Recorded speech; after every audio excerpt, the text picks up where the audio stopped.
여호와의 사자가 아비에셀 사람 요아스에게 속한 오브라에 이르러 상수리 나무 아래에 앉으니라.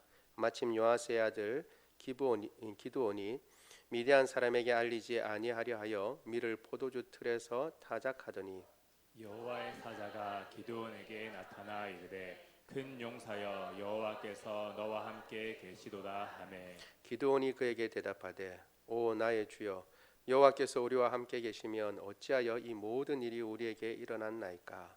또 우리 조상들이 일찍이 우리에게 이르기를 여호와께서 우리를 애굽에서 올라오게 하신 것이 아니냐 한 그 모든 이적이 어디 있나이까. 이제 여호와께서 우리를 버리사 미디안의 손에 우리를 넘겨 주셨나이다 하니 여호와께서 그를 향하여 이르시되 너는 가서 이 너의 힘으로 이스라엘을 미디안의 손에서 구원하라. 내가 너를 보낸 것이 아니냐 하시니라. 그러나 기드온이 그에게 대답하되 오 주여 내가 무엇으로 이스라엘을 구원하리이까. 보소서 나의 집은 므낫세 중에 극히 약하고 나는 내 아버지 집에서 가장 작은 자니이다 하니 여호와께서 그에게 이르시되 내가 반드시 너와 함께 하리니 내가 미디안 사람 치기를 한 사람을 치듯 하리라 하시니라. 기드온이 그에게 대답하되 만일 내가 주께 은혜를 얻었사오면 나와 말씀하시는 이가 주 되시는 표징을 내게 보이소서. 내가 예물을 가지고 다시 주께로 나와서 그것을 주 앞에 드리기까지 이곳을 떠나지 마시기를 원하나이다 하니 그가 이르되 내가 너 돌아올 때까지 머무르리라 하니라. 기드온이 가서 염소 새끼 하나를 준비하고 가루 한 에바로 무교병을 만들고 고기를 소쿠리에 담고 국을 양푼에 담아 상수리 나무 아래 그에게로 가져다 드리매 하나님의 사자가 그에게 이르되 고기와 무교병을 가져다가 이 바위 위에 놓고 국을 부으라 하니 기드온이 그대로 하니라. 여호와의 사자가 손에 잡은 지팡이 끝을 내밀어 고기와 무교병에 대니 불이 바위에서 나와 고기와 무교병을 살랐고 여호와의 사자는 떠나서 보이지 아니한지라. 기드온이 그가 여호와의 사자인 줄을 알고 이르되 슬프도소이다. 주 여호와여 내가 여호와의 사자를 대면하여 보았나이다 하니 여호와께서 그에게 이르시되 너는 안심하라 두려워하지 말라 죽지 아니하리라 하시니라. 기드온이 여호와를 위하여 거기서 제단을 쌓고 그것을 여호와 살롬이라 하였더라. 그것이 오늘까지 아비에셀 사람에게 속한 오브라에 있더라. 아멘. 우리가 계속 사사기를 보고 있는데 지난 시간에는 드보라와 바락을 통해서 하나님께서 이스라엘을 가나안 왕이었던 야빈의 손에서 그것도 철병거 900대를 가지고 있는 시스라의 야빈의 군대 장관이죠. 시스라를 쳐서 물리쳐서 그렇게 구원해 주셨는데 그 사실을 잊어버리고 또 범죄하고 죄악에 빠져 있다가 미디안에 이렇게 또 침략을 받고 미디안을 섬기게 됐다라는 것을 살펴보았습니다. 짧은 기간의 통치지만 그것이 얼마나 힘들고 어려웠는지 산에 올라가서 토굴을 만들고 산성을 지을 정도로 평지에 골짜기로 내려오지 못할 정도로 그렇게 크게 이제 고통을 당했다라고 얘기했습니다. 그런 고통을 당하고 하나님 앞에 부르짖으면 그 고통 가운데 하나님께서 먼저 사사를 보내주셔서 우리가 이전에 본 것처럼 사사가 이스라엘 백성들을 구원해 줘야 되는데 그 순서가 사사가 먼저 온 것이 아니라 선지자가 먼저 왔다. 그래서 사실 그 문제보다 어떤 문제보다 제일 중요한 것은 말씀이다라는 것을 우리가 같이 살펴보았습니다. 오늘 하나님께서 그렇게 선지자만 보내신 것이 아니라 이제 사사를 세우시는데 그 사람이 이제 오늘 본문에 나와 있는 것처럼 기드온입니다. 기드온. 그런데 기드온이 사사로 세워지는데 이 기드온은 밀을 타작하는데 포도주 틀에서 타작합니다. 여러분 이제 타작을 하는 걸 본 적이 있는지 모르지만 타작은 원래 어떻게 하는 거예요? 그 껍데기를 벗기고 알갱이를 구하는 거잖아요. 그렇죠? 그러니까 그렇게 할 때 어떻게 하냐면 보통 바람이 이렇게 많이 이제 바깥에 이렇게 껍데기를 이렇게 날려가도록 해서 그렇게 타작을 합니다. 그래서 보통은 확 트인 곳에서 타작을 하죠. 근데 포도주철은 이게 움푹 파여 가지고 거기에 포도를 넣고 발로 밟아서 즙을 짜는 것입니다. 그러니까 움푹 들어간 곳에서 타작을 하는 것이죠. 그러니까 제대로 하려 그러면 껍질이 바람에 벌려 내려가서 이렇게 잘 알갱이를 거둬야 되는데 그렇지 못한 환경에서 지금 타작을 하는 것입니다. 왜 그렇게 하냐면 타작하는 것이 들통나면 미디안이 와서 가져갈까 싶어서 그렇게 조심조심 타작하고 있는데 하나님의 사자가 나타나서 기드온에게 큰 용사라고 얘기합니다. 하나님이 너와 함께 하신다 라고 얘기를 하자 그때부터 이제 기드온과 하나님의 사자가 같이 대화를 하는 거죠. 아니 하나님께서 우리와 함께 하신다면 어찌 이런 일이 일어납니까? 어찌 우리가 미디안 손에 이렇게 압제를 당하고 이렇게 공궁에 빠지도록 하나님께서 내버려 두십니까? 출애굽 때에 하나님께서 행하셨던 그 모든 이적들과 우리에게 들려준 우리 조상들이 들려준 그 모든 사실들이 어디에 있습니까? 라고 오히려 되묻습니다. 오히려 하나님께서 계시다 하더라도 지금 이 미디안에게 손에 우리를 파신 것이 아닙니까? 이렇게 묻자 여호와의 사자는 오히려 그렇게 얘기합니다. 네가 가서 이 이스라엘 백성들을 미디안의 손에서 구원하라. 그러니까 자기는 이제 갈 수 없다고 얘기하죠. 우리 집안은 제일 작은 집안이고 그 가운데서 제가 제일 힘이 없습니다. 저는 못 갑니다. 라고 얘기하니까 하나님께서 너와 함께 계시면 네가 그 많은 힘이 있는 미디안이라 할지라도 한 사람을 넘어뜨리는 것처럼 가볍게 넘어뜨리고 승리하게 될 것이다 라고 얘기를 합니다. 그러자 이제 이 기드온이 그러면 말씀하시는 이가 정말 하나님이신지 여호와의 사자가 맞는지 내게 표징을 보여달라고 얘기를 하고 자기가 이제 예물을 가지고 올 때까지 기다려달라고 얘기합니다. 예물이라고 하는 것이 고기를 잡고 염소를 잡았죠. 염소 새끼를 잡고 그 다음에 무교병을 만들어 가지고 국을 양푼에다 가지고 옵니다. 그러니까 바위 위에 올려놓으라고 그럽니다. 그러니까 바위 위에 올려놓고 국을 부으라고 했는데 바위에서 불이 나와서 그 모든 것들을 삼키고 여호와의 사자는 사라집니다. 그제서야 여호와의 사자인 줄 알고 나는 이제 죽게 되었다라고 생각했는데 하나님께서 내가 죽지 않는다라고 말씀하셔서 그곳의 이름을 여호와 살롬이라고 얘기했다라고 하는 것이 오늘 본문의 내용입니다. 이 본문의 내용을 가지고 또 우리가 오늘도 한 세 가지 정도를 살펴보려고 합니다. 첫 번째는 큰 용사여 하나님이 너와 함께 하신다라는 것입니다. 우리 같이 한번 읽어볼까요? 시작. 첫째 큰 용사여 하나님이 너와 함께 하신다. 여러분 이 좀 의아한 말입니다. 사실 상황과 여건이 전혀 맞지 않아요. 보통 우리가 생각한다면 큰 용사가 되려고 하면 이 모든 어려움 가운데서 떨쳐 일어나고 남이 하지 않는 용기를 보여주는 것을 우리는 용사다 이렇게 얘기를 합니다. 특별히 여기 용사라고 기록되어 있는 말 자체가 이미 전사라는 뜻을 가지고 있습니다. 보르라고 히브리어로 이 자체가 단어 자체가 아주 전쟁에 능한 용사다라는 그런 의미를 가지고 있습니다. 그런데다가 그 앞에다가 수식어가 더 붙었어요. 그래서 수식어가 붙어가지고 정말 능력 있는 능력이라는 것이 붙어 있고 힘센이라는 것이 붙어 있습니다. 그래서 힘이 세고 능력이 있는 대단한 용사다라고 지금 여호와의 사자가 이야기해주고 있는 것입니다. 근데 사실 기드온은 뭘 하고 있다고요? 포도주 틀에서 밀을 타작하고 있는 것입니다. 그런 상황에 보면 어떻게 우리가 이렇게 큰 용사라고 얘기할 수 있겠습니까? 그렇죠? 얘기할 수 없죠. 그런데 하나님께서는 그렇게 얘기하고 있는 거죠. 겁쟁이 아닌가 우리는 생각할 수 있고 겁쟁이는 아니더라도 최대한 생각해 준다 하더라도 저 미디안 사람들을 두려워해서 이렇게 나서서 타작을 하지 못한다 라고 하는 정도까지는 우리가 생각해 볼 수 있습니다. 그런데 큰 용사라는 말은 맞지가 않죠. 그런데 오늘 본문에 보면 큰 용사라고 얘기합니다. 우리 6장 12절 다시 한번 읽어볼까요? 6장 12절 같이 한번 읽어보겠습니다. 시작.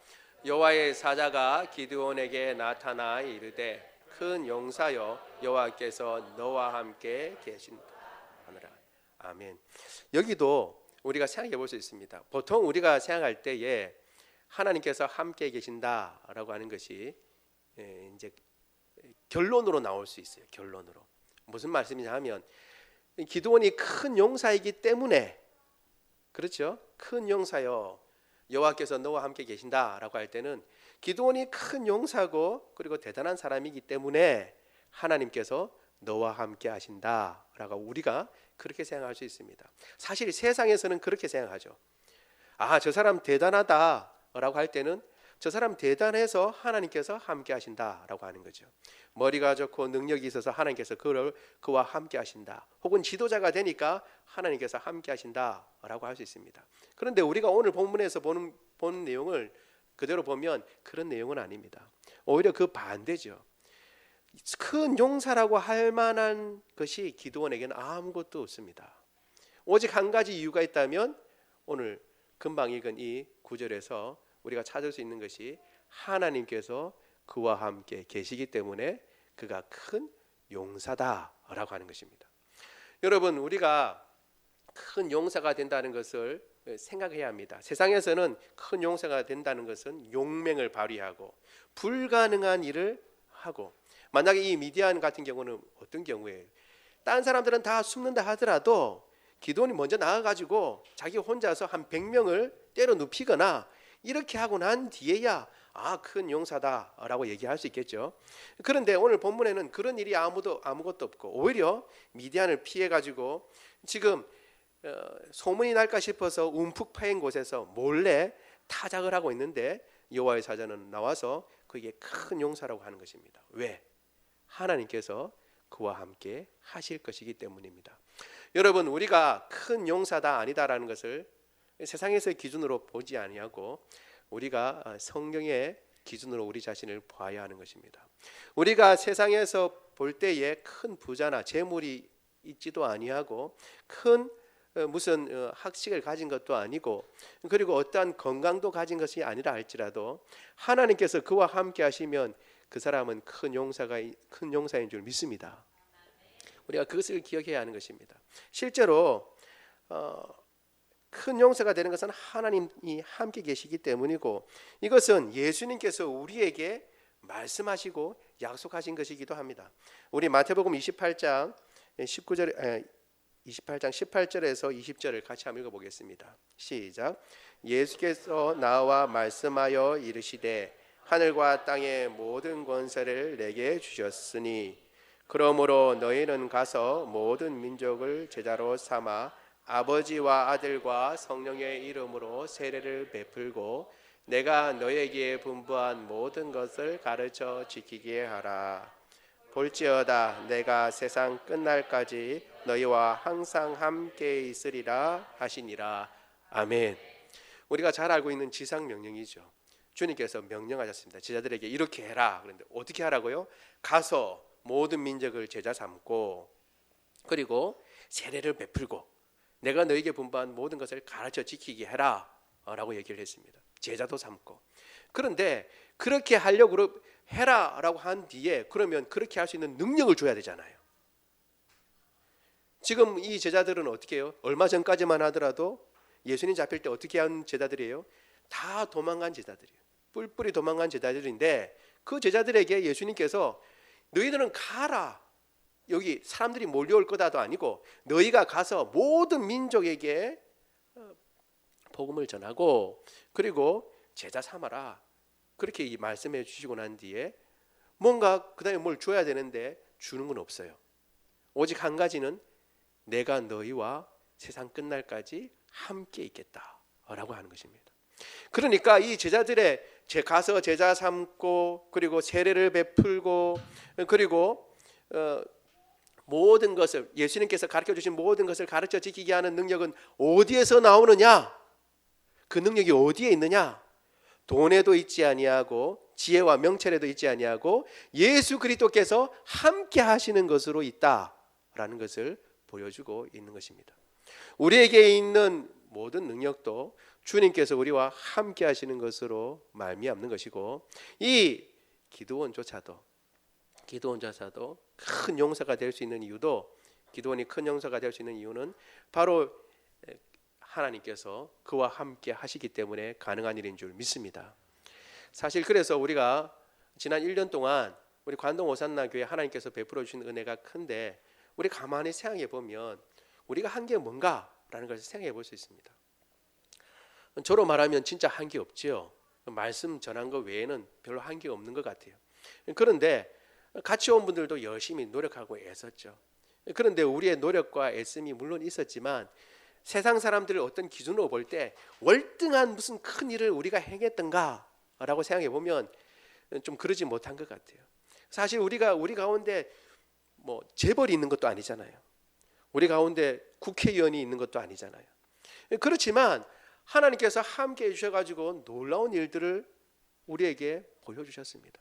그래서 우리가 처음에 시작했을 때보다 훨씬 많은 인원이 지금 하나님 앞에 같이 예배드리고 있습니다. 그리고 주님께서 더 큰 은혜를 베풀어 주실 줄로 믿습니다.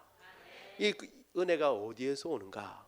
우리의 지혜에서 오는 것도 아니고 능력에서 오는 것도 아니고 하나님께서 함께 하시기 때문에, 되는 일인 줄 믿습니다. 따라서 우리가 이 1년 감사하면서 앞으로 1년, 20년, 10년, 20년, 30년을 바라볼 때 우리가 어디에 집중을 해야 하는가? 그것을 우리가 알 수 있는데, 그것은 뭐냐 하면 여러 가지 일들도 우리가 많이 해야 하고 그리고 분주하게 해야겠지만 가장 중요한 일, 하나님과 함께 하는 것. 하나님께서 가시는 그 길에 우리가 같이 가고 하나님이 일하시는 그 일에 우리가 동참하고 그 뜻에 순종하는 것, 그것이야말로 우리가 해야 할 일인 줄 믿습니다. 큰 용사라고 하나님께서 함께 하신다고 말씀하시는 이 말씀을 통해서 우리가 그것에 더욱 집중하기를 원합니다. 두 번째, 우리가 오늘 살펴볼 수 있는 것은 본문에서 우리가 두 번째 같이 한번 읽어볼까요? 시작. 내가 가서 이스라엘을 구하라. 여러분 생각해 보면 기도는 이렇게 얘기합니다. 하나님께서 우리와 함께 하신다면 어떻게 이런 일들이 납니까? 근데 이 기도만 이렇게 얘기하는 것이 아니라 우리도 종종 그런 얘기를 합니다. 하나님께서 살아계신다면 어찌 이런 일들이 일어납니까? 하나님이 살아계신다면 어떻게 이런 때에 그 하나님이 살아계신 증거를 안 보여주십니까? 그렇게 이적을 많이 행하시는 분이, 그렇게 병을 잘 고치시는 분이 왜 이 병은 안 고쳐주시고 이 문제에서는 해결 안 해주십니까? 라고 주님 앞에 우리는 묻게 됩니다. 기도원도 똑같은 의문을 지금 이야기하고 있는 거죠. 이 질문에 대한 대답은 사실 결론부터 말씀드리자면 겉으로는 드러나 있지 않지만 말씀하시는 것이 있습니다. 그게 뭐냐 하면 이적은 순종으로부터 나온다는 것입니다. 이적이 왜 안 나타나는가? 왜 그런 이적이 없는가? 순종이 없죠. 순종이 없으니까 이적도 없는 것입니다. 하나님이 계신다고 해도 우리를 이 미디안 손에 버리신 것이 아닙니까? 우리가 미디안의 침략을 받고 고생하는 이 모든 상황이 하나님의 탓이 아닙니까? 라고 심지어는 하나님 탓으로 이제 돌리는 것입니다. 하나님께서 우리를 미디안 손에 압제당하게 하셨으니까 우리가 지금 미디안을 섬기고 이런 고통 가운데 있는 것입니다 라고 얘기하는 것이죠. 사실 그렇습니까? 우리가 이미 살펴봤지만 그런 내용이 아니죠. 어떤 내용이죠? 이스라엘이 범죄했기 때문에 하나님께서 그런 상황에 버려두신 것입니다. 그리고 범죄로 말미암아 이런 경우가 일어나게 됐죠. 이사야도 그것을 분명히 얘기해주고 있습니다. 우리 이사야 59장 1절 2절 같이 읽겠습니다. 시작. 여호와의 손이 짧아 구원하지 못하심도 아니요 귀가 둔하여 듣지 못하심도 아니라 오직 너희 죄악이 너희와 너희 하나님 사이를 갈라놓았고 너희 죄가 너희에게서 듣지 않으시게 함이니라. 아멘. 정확하게 이사야가 이런 상황에 대해서 후에 얘기한 것이죠. 사실 짧아서 구원하지 못한 것이 아니라 능력이 없어서 이제까지 이적을 못 베푸신 것이 아니라 그들의 죄악 때문에 하나님께서 그 일들을 하지 않으신 것입니다. 얼굴을 가리게 만들고 하나님께서 듣지 못하도록 그렇게 만든 것은 죄악 때문이신 것이요. 그렇기 때문에 사실 이 기드온이 제일 먼저 이야기해야 할 것은 죄에 대해서 이야기를 해야 합니다. 여호와의 사자가 나타나신 것을 보고 그리고 그와 대화한다면 참으로 우리의 죄가 큽니다라고 이야기를 해야 되는데 기드온은 오히려 이 모든 상황을 하나님 탓으로 돌립니다. 그런데 여기에도 놀랍게도 하나님께서는 여기에 대해서 아무 말도 아니하시고 오히려 이스라엘을 구원해 주시려고 지금 나서고 계십니다. 여러분, 이 사사기를 계속 돌아보면서 우리가 생각할 것은 이스라엘 백성들이 구하는데 우리를 이 억압 가운데서 구원해 주십시오 하면 하나님께서 사사를 보내고 또 해방이 되면 어떻게 해요? 또 태평한 세대를 좀 오래 견디다가 사사가 죽고 나면 또 범죄하고 이런 것이 계속 돌아가고 있잖아요. 이런 상황 가운데 이스라엘이 정말 참되게 하나님 앞에 회개한 적이 있는가? 거기에 대한 언급이 없어요. 부르짖었다고는 이야기를 하고 있죠. 부르짖었다고는 이야기를 하고 있지만 정말 참된 회개에 이르렀는가? 그런 얘기가 없습니다. 그럼에도 불구하고 하나님께서는 그 백성을 위해서 등장하시고 사람을 세워서 구원해 주시는 것입니다. 하나님께서 계속 이스라엘이 멸망하지 않도록, 하나님의 백성이 멸망하지 않도록 나타나셔서 그를 도우시고 인도하시는 것입니다. 하나님의 백성답게 살 수 있도록 오히려 도와주시는 것입니다. 이미 말씀드린 대로 그 죄가, 이스라엘 백성들의 죄가 작기 때문이 그런 것이 아닙니다. 이스라엘의 백성의 죄가 낮기 때문이고 학원 이 정도의 죄는 뭐 아무것도 아니다, 그래서 그런 것이 아니라 이스라엘 백성들은 한없이 죄를 짓고 반복해서 죄를 짓고 하나님을 거역하고 우상 숭배를 하고 그래서 하나님을 멀리 떠났지만 이스라엘의 죄가 낮아서 그런 것이 아니라 하나님의 사랑이 더 크기 때문에, 하나님의 사랑이 더 크기 때문에 그들에게 다시 찾아오시고 사사를 세워서 이스라엘 백성들을 구원해 주시는 것입니다. 그래서 지금 이 기드온에게 나타나신 것입니다. 우리 오늘 읽은 본문 6장 14절 같이 한번 읽어보겠습니다. 같이 읽습니다. 시작. 여호와께서 그를 향하여 이르시되 너는 가서 이 너의 힘으로 이스라엘을 미디안 손에서 구원하라. 내가 너를 보낸 것이 아니냐 하시니라. 아멘. 하나님, 어떻게 해서 우리가 하나님이 함께 계신다면 이런 일들이 일어납니까? 주님, 그 능력이 다 어디 갔습니까? 주님의 말씀은 뭐예요? 그래서 내가 네한테 왔다. 네가 네 힘으로 이스라엘 백성들을 구하라. 이렇게 말씀하십니다. 그러자 이 기드온이 이야기를 하죠. 우리 집안을 주님 아시지 않습니까? 가장 미약한 집안인데다가 그리고 저는 그 중에서 가장 작은 자입니다. 제가 어떻게 할 수 있습니까? 하나님께서 너와 함께 하시면 네가 할 수 있다라고 그렇게 이야기하시는 것입니다. 여러분, 따라서 우리가 이런 일들을 만날 때 이런 문제, 하나님 이런 문제 왜 하나님께서 해결해 주시지 않습니까? 저런 문제 왜 하나님께서 해결해 주지 않습니까? 이건 너무 불공평한 거 아닙니까? 라고 할 때 우리는 귀를 열어야 됩니다. 어떤 귀를 열어야 돼요? 그 문제 때문에 내가 너를 보냈다 라고 주님께서 지금 기드온에게 말씀하시는 것입니다. 우리는 종종 이 문제는 해결돼야 됩니다 라고 이야기하지만 내가 해결하려고는 하지 않습니다. 누가 해결하려고 해야 돼요? 그러면 다른 어떤 사람, 능력이 있는 어떤 사람, 국회의원이나 혹은 뭐 재벌이 이 문제를 해결하거나 아니면 대통령이 해결하거나 다른 어떤 사람, 나 말고 중요한 것이죠. 여기에 중요한 게 뭐죠? 나 말고, 연약한 나 말고 다른 사람을 통해서 주님께서 이적을 베풀어 주시든지 아니면 다른 사람을 통해서 이 문제를 해결해 주십시오 라고 우리는 이야기하기 쉬운데 오늘 하나 여호와의 사자는 나타나셔서 하시는 말씀이 네가 네 힘으로 그것을 해라 라고 주님께서 말씀하시는 것입니다.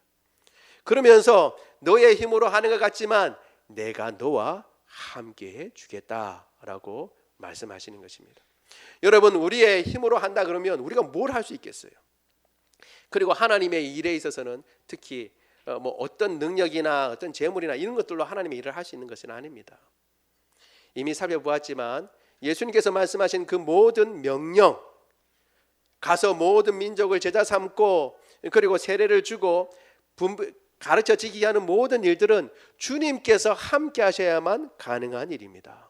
우리의 힘과 능력으로 할 수 있는 일이 아닙니다. 그렇다면 우리가 내가 배운 것이 없어서 혹은 내가 가진 것이 없어서 내가 힘이 없기 때문에 라고 어떻게 말할 수 있겠습니까?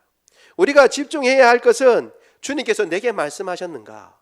그러면 그 말씀이 사실이라면 내가 주님 그 능력을 힘입고 있는가? 거기에 집중해야 하는 것입니다. 주님께서 나와 함께 하신다면, 나를 인도하신다면 주님께서 맡기신 어떤 일이든지 감당할 수 있을 줄로 믿습니다. 사실은 이것을 기도원에게 이야기하고 있는 것입니다. 이적, 너를 통해서 내가 이적을 베풀도록 하겠다. 네가 이적을 보기를 원하느냐? 네 일을 통해서, 너가 하는 그 일을 통해서 이적이 일어날 것이다. 너는 네가 약하다고 생각하지만 나는 너를 큰 용사로 본다. 왜냐하면 하나님께서 너와 함께 하시기 때문이다. 그렇게 말씀하고 있는 것입니다. 주님께서 우리에게 어떤 일을 맡기시든지 그 일이 얼마나 커 보이든지 혹은 그 일이 얼마나 어려운 일처럼 보이든지 주님께서 우리에게 맡기신 일, 다른 사람에게 넘기지 말고, 다른 사람에게 나 말고 다른 사람요, 누구 능력이 있는 사람요 하지 말고 주님께서 우리에게 맡기신 일이 있으면 주님께서 나와 함께 하신다면 이 일을 할 수 있습니다 라고 겸손히 주님 앞에 엎드리고 주님의 말씀에 순종하여 그 일을 이루는 저와 여러분 되기를 원합니다. 세 번째, 우리가 오늘 본문에서 살펴볼 수 있는 것은 같이 한번 읽어볼까요? 시작. 주 되시는 표정을 보이소서. 여러분, 사실 이걸로 하면 끝난 것입니다. 사실 기드온은 그러면 어떻게 해야 돼요? 다음은 순종하고 가야 되죠. 그런데 기드온이 다른 사사와 다른 점이 여기 하나 딱 보입니다. 뭐냐면 표징을 보여달라라고 얘기를 합니다. 여러분, 이미 우리가 살펴본 것처럼 사사 시대 때는 점점 어떻게 된다고요? 상황이 안 좋은 상황으로 변해갑니다. 사실 사사를 통해서 그 이스라엘 백성들의 영적 상태를 사실은 보여주는 것이기도 합니다. 그 이전에는 어떻게 해요? 하나님의 말씀이 일어나면 표징을 보여달라는 얘기는 없어요. 그럼 어떻게 해야 되죠? 바로 순종이죠. 바로 순종입니다. 아, 예, 그럼 바로 순종하겠습니다 라고 얘기했죠. 바락 같은 경우는 어떻게 했죠? 드보라가 함께 가면 하겠다라고 얘기를 했지만 이것이 하나님의 말씀인가 아닌가, 표징을 보여달라 이런 얘기는 안 했어요. 그런데 이제 이 기드온부터 표징을 보여달라고 얘기를 합니다. 이게 어떤 의미인가 우리가 한번 살펴보는 것이 중요합니다. 사실 표징에 대해서 크게 두 가지로 우리가 생각해 볼 수 있는데 이거 아주 중요합니다. 여러분, 지금 졸음이 와가지고 눈이 감기고 뜨고 그러는데 지금 이 공기가 잠자기에 딱 알맞은 이런 공기예요. 지금 온도도 그렇거니와 지금 다른 바이러스가 문제가 아니라 잠자는 바이러스가 문제입니다. 지금 잠 오는 바이러스가 지금 막 횡행하고 있는데 이 부분은 아주 중요합니다. 여러분, 이거는 같이 우리가 신경을 써서 들어야 됩니다. 우리가 먼저 한번 신명기 18장 22절 한번 보도록 하겠습니다. 같이 읽어볼게요. 시작.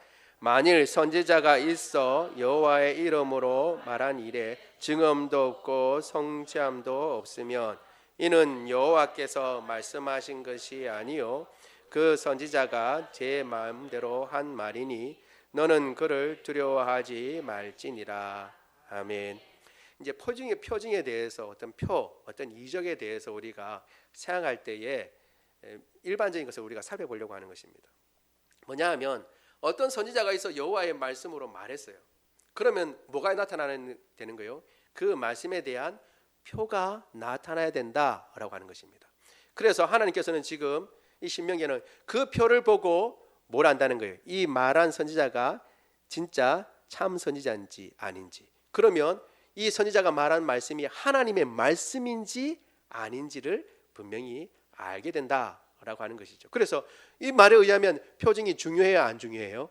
중요해요. 그 표가 중요하다고요. 그런데 또 한편으로는 이런 말씀도 하신 거예요. 마찬가지로 신명기인데 13장 1절 3절입니다. 같이 한번 쭉 읽어보겠습니다. 시작. 너희 중에 선지자나 꿈꾸는 자가 일어나서 이적과 기사를 내게 보이고 그가 내게 말한 그 이적과 기사가 이루어지고 너희가 알지 못하던 다른 신들을 우리를 따라 섬기자고 말할지라도 너는 그 자나 꿈꾸는 자의 말을 청종하지 말라. 이는 너희의 하나님 여호와께서 너희가 마음을 다하고 뜻을 다하여 너희의 하나님 여호와를 사랑하는 여부를 알려하사 너희를 시험하심이니라. 아멘. 여기는 또 어떻게 나와 있어요? 실제로 이적이 벌어져도 어떻게 해요? 그 따라가지 말라고 나와 있잖아요. 어떻게 하나님이 다른 신을 섬기자 그러면 따라가지 말라. 물론 명백한 것은 우리가 그렇게 할 수 있지만 이적이라는 것만 딱 봤을 때, 표징이라는 걸 딱 봤을 때 표징 가지고 어떻게 해야 된다는 것이 두 가지가 나왔잖아요. 그렇죠? 하나는 어떻게 해요? 그 표징을 보고 선지자인 줄 알아라. 또 하나는 뭐 그 표징이 일어난다고 하더라도 그 말 따라가지 마라. 너희 시험하는 거다. 우리가 어떻게 해야 되느냐라고 생각할 수 있습니다. 첫 번째하고 두 번째하고 그 사이에 이런 맥락이 있는 것을 우리가 기억하면 좋겠습니다. 첫 번째는 어느 것이 하나님의 말씀인지 모를 때입니다. 모를 때. 하나님의 말씀이 뭔지 몰라요. 말씀을 들은 적도 없고 몰라요. 근데 누가 하나님의 말씀을 전해줍니다. 그럼 이게 하나님의 말씀인지 아닌지 어떻게 알아요? 그 말씀의 표를 보고 아는 거죠. 표를 보고 아는 겁니다. 근데 두 번째는 뭐냐면 하나님의 말씀을 다 아는 상황이에요. 하나님의 말씀을 다 아는 상황인데 누가 이적을 베풀고 그 말씀이 아니라 딴 거를 따라야 된다고 이야기하는 그 경우입니다. 그때는 어떻게 해요? 표징이 보인다고 해서 표징을 쫓아서 가는 것이 아니라 이적을 쫓아가는 것이 아니라 뭘 쫓아가야 되는 거예요? 말씀을 쫓아가는 거예요. 그 이전에 말씀이 뭔지 잘 모르겠다. 그러니까 다시 정리를 하면 말씀이 뭔지 잘 모르겠다 할 경우에는 구약에서는 아직 말씀이 확정되지 않았으니까 선지자가 왔을 때 이게 선지자가 진짜인지 아닌지 잘 모를 때는 그때는 어떻게 해요? 그 증언을 보고 아 이게 진짜 선지자구나 알 수 있습니다. 근데 우리가 이미 말씀을 알아요. 아는 말씀을 가지고 그 말씀이 하나님의 말씀이지만 요렇게 해야 된다라고 다른 말을 하는 사람이 있어요. 그러면서 막 이적도 보여주고 막 그렇게 해야 한다고 얘기하는 거예요. 그런다고 해서 이적이나 표징을 따라가는 것이 아니라 말씀을 따라가야 한다라고 하는 것입니다. 여러분 이해가 되세요? 이렇게 이해가 된다 그러면 우리가 기도원을 한번 적용을 해보죠. 기도원은 지금 어떤 상황이에요? 그러면 이적을 보여주십시오, 표징을 보여주십시오 라고 얘기했어요. 그 말은 뭐예요? 이 말씀이 진짜인지 아닌지 알고 싶습니다 라는 거죠. 이 말씀이 진짜인지 아닌지. 그런데 여러분은 생각을 해봐야 됩니다. 제가 아까 말씀드렸죠. 사사는 그 당시의 영적 상태를 보여주고 있는 것입니다. 사실 이스라엘 백성들은 출애굽하고 난 뒤에 지금 이 사사 시대까지 왔습니다. 그들에게 말씀이 있어요, 없어요? 있어요. 모세오경이 이미 있죠. 그리고 또 그 이전에 이미 하나님의 말씀을 계속 전해 주었을 때에 그 이전의 사사들은 어떻게 한다고요? 하나님의 말씀인 줄 알고 그 뭐 다시 물어볼 필요도 없고 순종하라고 나갔습니다. 근데 이제는 어떤 지경이 있냐면 이 말씀을 들어도 이게 하나님의 말씀인지 아닌지 알 수 없는 지경까지 이르렀다는 것을 보여주고 있는 거예요.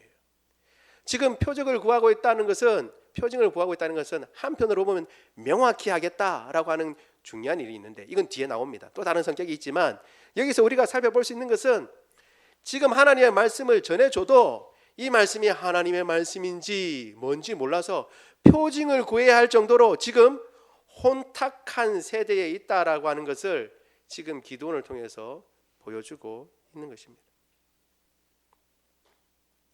마땅히 시간이 지나고 세월이 지나면 말씀을 들으면 깨달아 알아야 되는데 말씀을 듣고서도 이게 하나님의 말씀인지 뭔지 모르는 거예요. 말씀을 알아도 계속 듣고 있는데도 분별력이 없어지는 겁니다. 그래서 하나님의 말씀을 들어도 이게 하나님의 말씀인가 아닌가 그런 지경에 왔다는 것을 지금 보여주고 있는 것입니다. 여러분 우리가 하나님의 예수 그리스도를 믿고 그리고 주의 말씀을 계속 듣고 우리에겐 지금 기록된 하나님의 말씀도 있고 누구나 보고자 하면 볼 수도 있고 또 들을 수도 있습니다.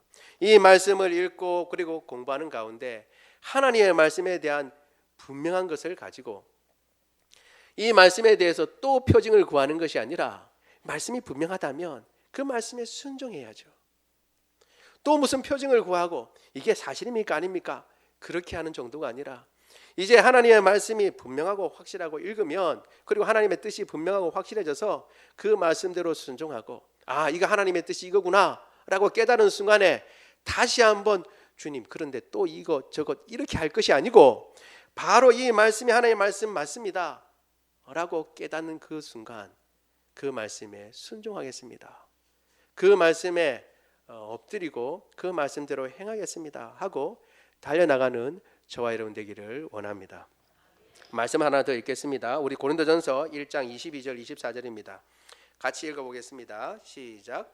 유대인은 표적을 구하고 헬라인은 지혜를 찾으나 우리는 십자가에 못 박히신 그리스도를 전하니 유대인에게는 거리끼는 것이요 이방인에게는 미련한 것이로되 오직 부르심을 받은 자들에게는 유대인이나 헬라이나 그리스도는 하나님의 능력이요 하나님의 지혜니라. 아멘. 최고의 이적이 뭐냐? 그리스도입니다. 최고의 지혜가 뭐냐? 그리스도입니다. 따라서 우리가 기도와 같이 지금 이때에 무슨 이적을 하나님 보여주십시오 라고 할 것이 아니라 우리에게 분명히 기록된 말씀을 붙잡고 예수 그리스도를 붙잡고 그 주님 앞에 순종하고 그 분명한 말씀 앞에 엎드리고 그 말씀을 이루어가는 저와 여러분 되기를 원합니다. 말씀을 생각하며 우리 같이 기도합니다. 기도할 때에 주님